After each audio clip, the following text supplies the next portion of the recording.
Assalamualaikum warahmatullahi wabarakatuh. Hai anak-anak, gimana kabar kalian? Semoga di masa pandemi ini kalian selalu jaga kesehatan ya. Oh ya, perkenalkan, nama saya Sri Murti Astuti. Saya kerap dipanggil dengan Bu Tuti. Saya pengajar kimia. Pada pertemuan kali ini, materi yang akan kita bahas yaitu tentang peran kimia dalam kehidupan. Sebelum kita membahas tentang peran kimia dalam kehidupan, apa sih itu ilmu kimia? Ilmu kimia adalah ilmu yang mempelajari tentang susunan dan struktur, sifat perubahan materi, serta energi yang menyertai perubahan tersebut.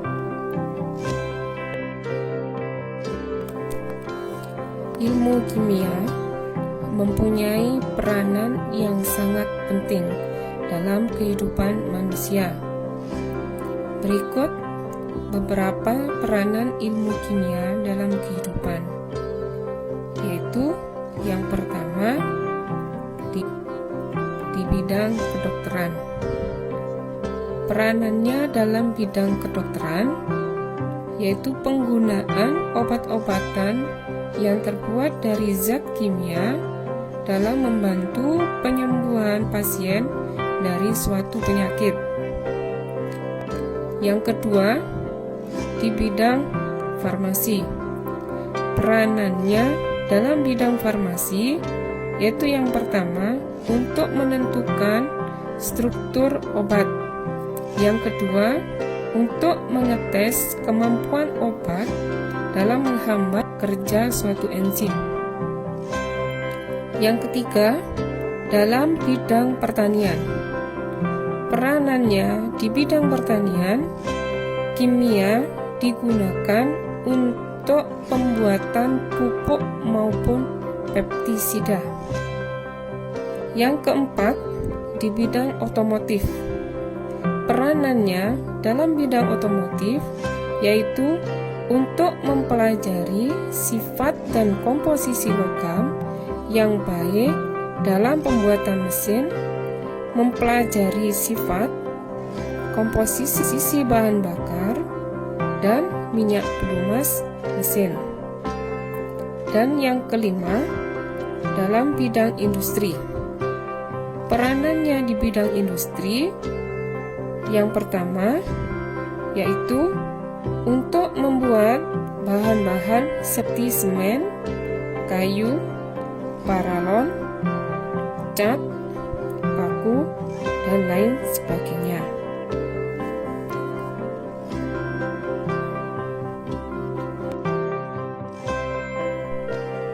Selanjutnya, apa itu materi?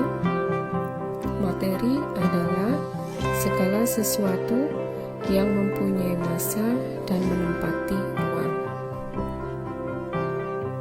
Alam semesta ini semuanya terdiri dari materi. Maka benda hidup maupun tak hidup juga bisa disebut sebagai materi. Contoh, air di dalam botol. Air itu mempunyai massa, sedangkan air juga bisa menempati suatu ruang, yaitu botolnya. Contoh yang lain lagi, balon udara. Balon di dalamnya terdapat udara. Nah, udara berarti bisa menempati suatu ruang dan juga memiliki massa. Maka udara tersebut disebut sebagai materi, balonnya juga disebut sebagai materi.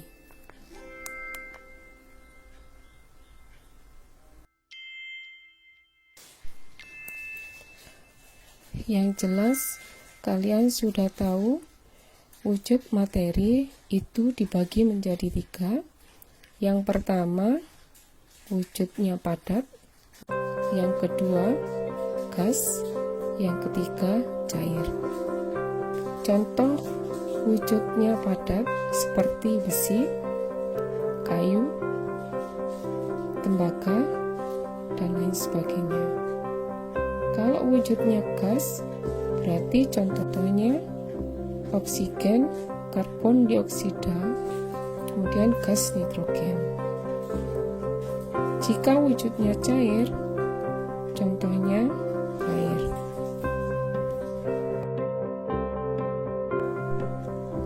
Setiap materi itu mempunyai sifat. Sifat materi dibagi menjadi 4. Yang pertama, sifat fisika. Sifat fisika adalah sifat zat yang berhubungan dengan perubahan fisika zat tersebut. Sifat fisika suatu materi meliputi warna, bau, rasa, kekerasan, massa jenis, titik didih, dan titik leleh. Misal, sifat fisika dari air yaitu tak berwarna, tak berbau, tak berasa. Yang kedua, sifat kimia. Sifat kimia adalah sifat yang menggambarkan kemampuan suatu zat untuk bereaksi dengan zat lain dan membentuk suatu zat yang baru. Sifat kimia suatu materi meliputi mudah terbakar, beracun, mudah berkarat, dan membusuk. Misal, sifat kimia dari besi yaitu mudah berkarat. Yang ketiga, sifat intensif. Sifat intensif adalah sifat materi yang tidak bergantung pada dan ukurannya. Sifat intensif meliputi bau, warna, rasa, sifat logam, sifat asam, dan sifat massa. Misal, sifat intensif dari besi yaitu meliputi sifat logam. Sifat logam antara lain yaitu mengkilap, dapat ditempa, dapat diulur, dan dapat menghantarkan arus listrik dengan baik. Yang keempat, sifat ekstensif. Sifat ekstensif adalah sifat materi yang bergantung pada jumlah dan ukurannya. Sifat ekstensif meliputi panjang, massa jenis, bentuk, volume. Misal, minyak tanah itu mempunyai volume 1 liter. Selanjutnya, perubahan materi. Perubahan materi dibagi menjadi 2. Yang pertama, perubahan fisika. Perubahan fisika adalah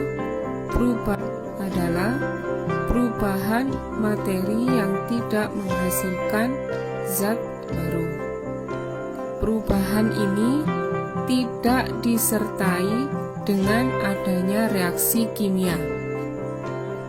Perubahan wujud, pelarutan, termasuk perubahan fisika. Contoh perubahan fisika. Gambar pertama menunjukkan es mencair. Es mencair merupakan salah satu perubahan wujud, yaitu dari padat ke cair disebut mencair. Kemudian yang kedua, lilin meleleh. Lilin meleleh merupakan materi yang tidak menghasilkan zat baru. Jadi disebut sebagai perubahan fisika. Pelarutan contohnya yaitu gula dilarutkan di dalam air. Yang kedua, perubahan kimia. Perubahan kimia adalah perubahan materi yang dapat menghasilkan zat baru. Perubahan kimia disertai dengan gejala-gejala atau tanda-tanda atau ciri-ciri reaksi kimia. Ciri-ciri tersebut yaitu adanya perubahan warna, terbentuknya suatu gas, terbentuknya suatu endapan, dan adanya perubahan suhu. Contoh perubahan kimia. Gambar 1 menunjukkan proses pembakaran, yaitu kertas dibakar. Ciri dari adanya reaksi kimia yaitu terbentuknya suatu gas dari proses pembakaran tersebut. Pada gambar kedua yaitu besi berkarat. Besi berkarat terjadi karena adanya reaksi kimia yaitu reaksi oksidasi. Gejala yang menunjukkan adanya reaksi kimia tersebut yaitu adanya perubahan warna.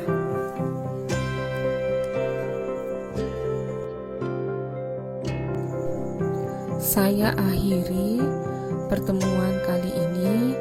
Silakan kerjakan tugas 1 pada modul kimia, kemudian kumpulkan melalui WhatsApp pada nomor HP yang sudah tertera pada slide ini. Jika kalian tidak jelas, silakan hubungi ke nomor WA saya. Sekian, terima kasih. Saya akhiri. Wassalamualaikum warahmatullahi wabarakatuh.